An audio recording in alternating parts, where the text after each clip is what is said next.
am ready! GMA Weather, serbisyong totoo ng GMA News.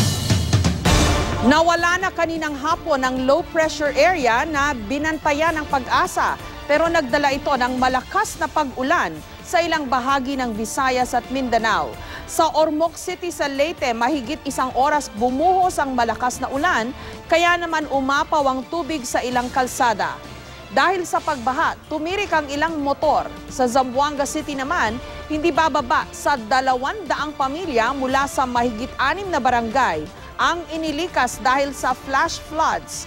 Bukas, malaking bahagi pa rin ng bansa ang uulanin. Ayon sa Pag-asa, dahil yan sa Intertropical Convergence Zone na patuloy na nakaaapekto sa Palawan, Visayas at Mindanao. Sa datos ng The Weather Company, posible ang maghapong ulan sa buong Mindanao. Buong Visayas din ang maaaring ulanin mula umaga hanggang gabi.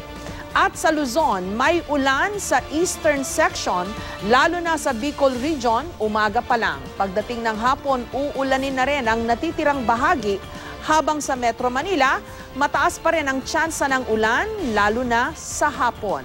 Yan po ang latest mula sa GMA Weather. Magplano para sigurado, I am ready. Serbisyong totoo ng GMA News.